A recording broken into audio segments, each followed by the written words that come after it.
Hi guys, Dan here. I've been collecting some convict bricks lately for various reasons, mainly because my house is made from convict bricks, so I've been looking for some bricks that I can use to do some repairs that I need to do on some walls. And I've ended up with a bit of a collection, and I've sort of gained this really quirky interest in frogs. Now I don't know if, I'm not talking about the green Kermit variety, but the thing called a frog is, as you may normally see in bricks, there's often, with solid bricks anyway, you'll often see a rectangular shape here which is recessed. And the idea of that is to hold the mortar and hold the brick in place.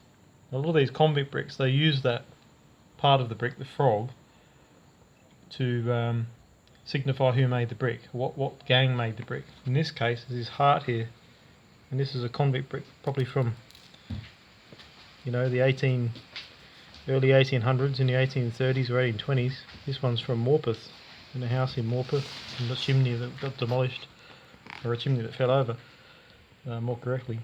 But you can see that heart in there, and there's plenty more shapes that you get in these convict bricks, and it just tells you what gang made the brick.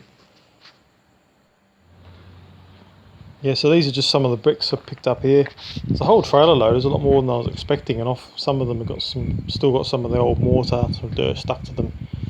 I've been using this tool here. This is called a scutch, and that's called a scutch comb. It's quite a good tool for cleaning up bricks. This lime mortar, as you can see, is pretty friable. It's very soft, and that's one of the benefits of lime mortar, is the brick can be reused. You can demolish a building and reuse those bricks. Again, so I've just been collecting these. This is the typical diamond shaped frog from this building, and these bricks are exactly the same dimension as the bricks in my house, which is very, very useful. I also collected some bricks, the convict bricks from elsewhere, and I haven't had quite the same size. I'm going to use them as a footpath, but these ones are identical to what's in my house, so I'm going to use them to repair some walls here and there. As you can see there, the slightly reddish Flemish bond of the front of my house. It's really interesting the way in which they made these bricks. They're usually made on site or close to site, and they're called sandstocks.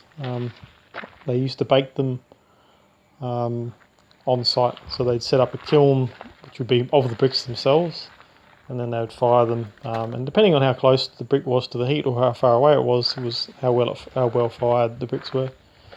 I've got a lot of partial bricks here. These are very useful. There's oftentimes when you need a half brick, so I've got these as well. But underneath them, I've actually got some convict bricks that I've picked up from a previous place, a slightly bigger version. They weren't consistent in their size. I found that you can get convict bricks of various sizes, so it all depended on what gang was working where, what the size mould they were using. And I'm just trying to find one that had a heart shape on it, but we've already seen that. But I'm trying to dig through so I can find here. Obviously, I actually filmed this in reverse, but I don't think I'm going to be able to find the heart shaped one. These are all diamonds. Interestingly, this entire building, apart from one or two bricks, was made out of the diamond frogs. And it's just a way, like I said earlier, of distinguishing which brick making gang made the bricks. And they tended to use sort of playing card icons, so you get diamonds and double diamonds, there's hearts, and then there's things like sort of trapezium shapes, just through plain rectangle and like a dimple. Get double hearts as well. I'm not really having any luck finding my heart here, but I did end up finding it, and that's what I showed you in the beginning of the video. So these sandstock bricks, yeah, they're made out of clay with a bit of sand in them. The sandstock refers, as far as I understand, to the fact that they used to throw a little bit of sand into the stock before they put the clay in, and that just made it a little bit easier to release the brick from the mould, so it wouldn't stick to the mould. The bricks were kind of made upside down, so the frog was already on the base of the mould. You put the clay in, tamp it down, scoop off the excess, and then you turn it over and dump it out, so that the frog was like a relief, I suppose, on the bottom of the mould that would imprint into it. And these guys, at the time, they were convicts. They were forced into making bricks. They called them India bricks. So, you know, people were just going around making bricks in games, and it was very common through the period when we had convict labour here for most of the bricks to be made by convicts. So I've got quite a collection of them. These are my more solid bricks here. These are the full bricks as opposed to the fragments. So this is going to be used in a combination of footpaths, but also in the walls of my house as well. You can see here a nice double diamond.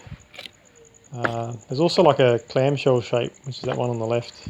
It's a clamshell type shape. It looks like an impression of a shell.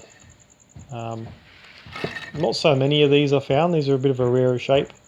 Then your double diamond, a really good example there. This is a double heart, and they're kind of like, how would you say it, vertically symmetrical. So there's like one's flipped, it's like a mirror.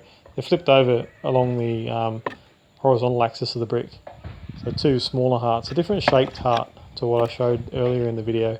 Smaller, sort of more squat type heart. And we've got our irregular hexagon here. Our long frog, or rectangular frog, very shallow square frog, and our diamond. So these are your typical, well, these are the typical shapes that I've come across so far in bricks. Anyway, thanks for watching. Hope you got something out of this.